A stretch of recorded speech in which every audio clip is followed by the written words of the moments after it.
Year 3000. Humanity had spread far beyond Earth. Across the Aryavarta Expanse, entire civilizations floated between stars. Orbital kingdoms wrapped themselves around planets.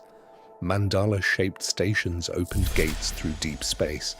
Cities glowed with sacred technology, and every street pulsed with invisible energy. That energy had a name, Prana. It was not faith. It was not myth. It was measurable, visible, counted on every citizen's bio-interface from the moment they were born.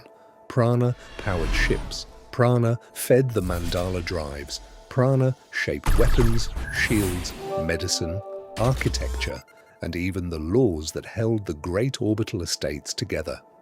In the old world, people were judged by bloodline, wealth, or title. In the Aryavarta Expanse, those things still mattered, but only after one number had been checked first: your prana capacity. A normal adult citizen carried around 5,000 kilo units.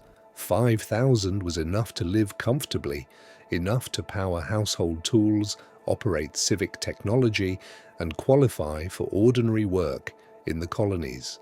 But ordinary power built ordinary lives, and the syndicates did not respect ordinary lives. They worshipped the exceptional. Among the ruling houses, few names carried more weight than Agnihotri. The Agnihotri Syndicate controlled fleets, orbital estates, research vaults, and some of the most advanced prana refinement systems in the sector. To be born into that family meant expectation. To be born powerful meant glory. And Dev Agnihotri was born with 18,000 kilo units, not trained to that level, born with it. When Dev's first reading appeared, the elders called it a sign, a gift to the bloodline, a promise that the future of the syndicate would belong to him. He grew beneath golden halls and sacred holograms. Tutors bowed to him, warriors tested him, scholars measured his prana, and whispered that his ceiling had not even begun to show itself. Everywhere he walked, people made space, not because he asked for it, because power moved before him. 18,000 in a world where the average was 5. To the Agnihotri Syndicate, Dev was not just a son. He was an investment, a weapon, a future emperor in waiting. And then there was me, Kabir Agnihotri. My reading was not 5,000, it was not 1,000, it was not even 100. My prana capacity was exactly 10 kilo units. 10. The number looked so small on the interface that some people laughed the first time they saw it. Others thought the device had malfunctioned, but the tests were repeated again and again. Every result came back the same: 10. In the Agnihotri family, that number was not weakness, it was shame. So while Dev trained under gold and glass, I was sent below the estate, beneath the ceremonial halls, beneath the living quarters, beneath every place where the family name had to look perfect. The engineering decks became my world: cold pipes, flickering lights, reactor heat, burned wiring, grease under my nails. The machines did not praise me, but they did not sneer either. And after enough years, that almost felt like kindness. For 19 years, I learned where I belonged by watching where people placed me. At family gatherings, I sat farthest from the center. At ceremonies, I stood behind servants. When Dev entered a room, faces brightened. When I entered, conversations became quieter. The servants avoided my eyes, the students whispered. The younger cousins repeated what they had heard from their parents, too young to understand cruelty, but old enough to enjoy it. Failure, defect, waste of the bloodline. But none of their words cut as deeply as my father's silence. He did not shout often. He did not need to. One look from him was enough to remind me that in his mind, I was not a son. I was an error the family had failed to erase, so I stopped hoping he would see me differently.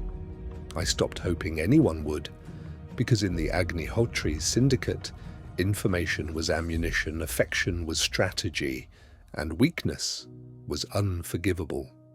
That lesson stayed with me, long after the humiliation stopped hurting, long after I learned to hide my face, long after I forgot what it felt like to expect mercy.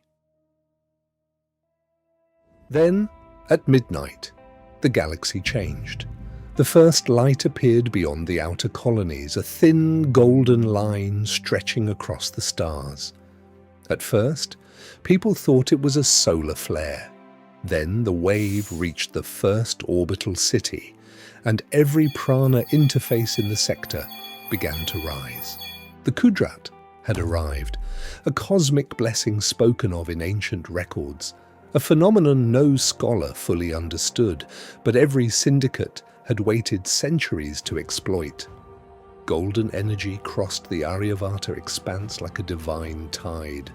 Cities stopped, crowds gathered under glowing skies, children watched their readings climb, soldiers roared as their strength doubled. Priests fell to their knees inside sacred tech temples as mandala engines lit up like stars. Every living citizen received the same gift. Their prana doubled. For Dev, that meant 18,000 became 36,000, 36,000 kilo units. The elders could barely speak. Their prodigy had become something far beyond expectation. Above me, the estate celebrated. Below them, in the engineering decks, I heard the cheers through layers of metal and stone. I did not celebrate. There was no reason to. If the Kudrat worked the same for me, my prana would rise from 10 to 20. Still useless, still beneath notice, still small enough that the universe itself would seem to be mocking me. But I checked anyway. The interface on my wrist flickered once, then again. The blue display turned red. Warning symbols flooded the screen faster than I could read them.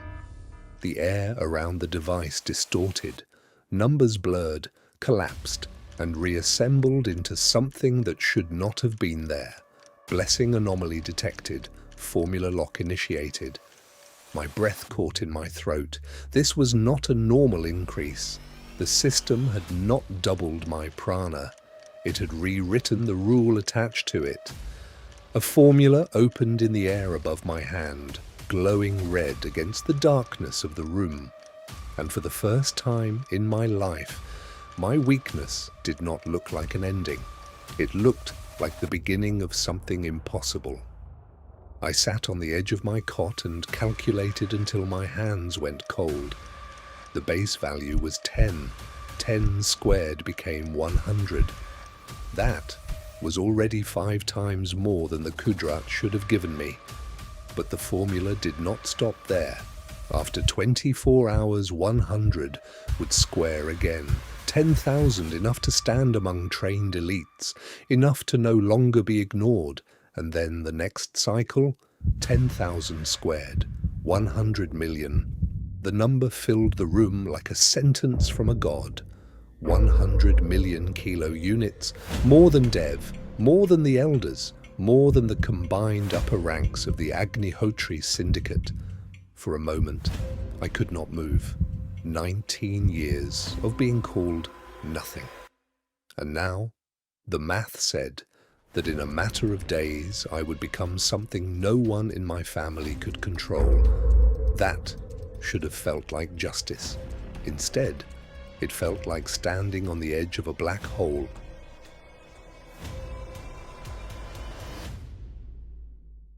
I should have reported it.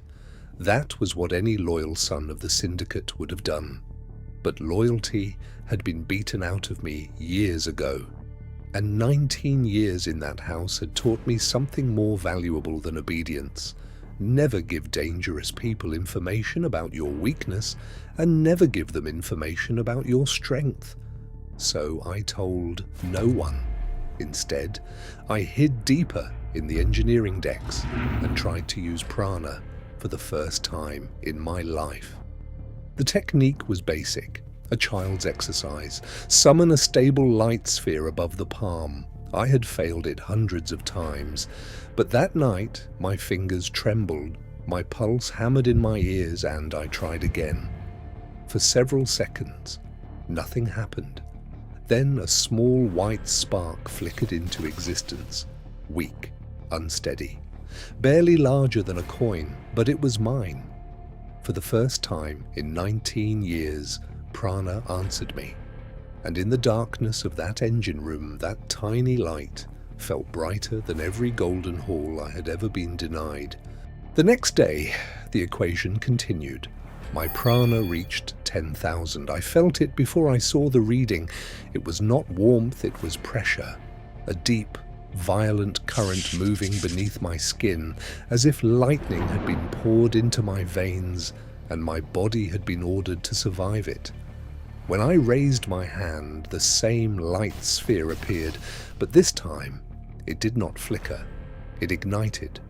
The orb expanded until the entire engineering deck was filled with white-blue light. Shadows vanished. Machinery groaned. Loose bolts rattled across the floor. The air itself trembled around me. For a single second, I understood why powerful people stopped fearing consequences. Power was intoxicating. Then the pain hit. My chest tightened. My nerves burned. The light bent out of control, crawling across the walls in jagged arcs. I dropped to one knee, forcing the energy back before it tore through the room. That was when the wonder began to fade, and fear took its place. Because if 10,000 felt like this, what would 100 million do to me? I searched the old technical archives that night, not the public files, not the sanitized lessons given to low-level workers, the restricted theory caches hidden beneath the estate's reactor network. What I found there was worse than I expected. Prana was not only energy, it was pressure on reality. A body could contain only so much before the system protecting it began changing the vessel itself. Overflow conversion. When a prana capacity crossed a biological threshold, the body either evolved to survive the energy or collapsed under it. Muscle density, neural speed, bone structure, perception, reflex, memory. Everything could be forcibly enhanced just to keep the core from breaking. To anyone else it would sound like ascension. To me, it sounded like a siren. Because once overflow began, I would not be able to hide. The estate's detection wards would register the spike. Security would trace it. My father would come. And if he discovered that the worthless son he wanted buried beneath the estate had become a source of impossible energy, he would not embrace me. He would harvest me. There was only one place I could think of. Nalanda Interstellar Vidyapith, the greatest academy in the galaxy, older than most syndicates, protected by ancient decree, a place where family influence could open doors, but could not command what happened inside them. Its entrance exams were brutal, its students were monsters, and for the first time that did not scare me, because Nalanda judged merit, not birth order, not family politics, not the disappointment in a father's eyes. Merit. I stared at the Academy's hologram until the image burned itself into my mind. Towers floating among stars, libraries orbiting like moons, training arenas large enough to contain storms. For the first time in years, I felt something dangerous, hope. So I packed quietly. A worn bag, a spare jacket, a cracked tool case, nothing worth stealing, nothing anyone would miss. Then I walked through the corridors of the estate one last time. No farewell, no apology, no looking back. The Agnihotri estate disappeared behind me slowly. A fortress of gold, steel, and old cruelty fading into the dark. For 19 years, I had thought escape meant proving them wrong. But as the stars opened ahead of me, I realized something quieter. I did not need them to admit what they had done. I did not need them to regret it. I only needed to survive what came next. Because the equation had not stopped. Somewhere beneath my skin, the next cycle was already waiting. 10,000 would become 100 million. And after that, I did not even want to calculate it. Ahead of me, Nalanda Interstellar Vidyapith glowed across the void, like a sanctuary built for impossible people. But I was not going there to show my power. I was going there to hide it, to compress it, to become small enough that the universe would look past me for just a little longer. Because soon, my body would change. Soon, the Syndicate would notice. Soon, the number inside me would become too large for silence. And as the Academy lights filled the glass before me, one impossible question remained. How do you hide a god before the universe notices?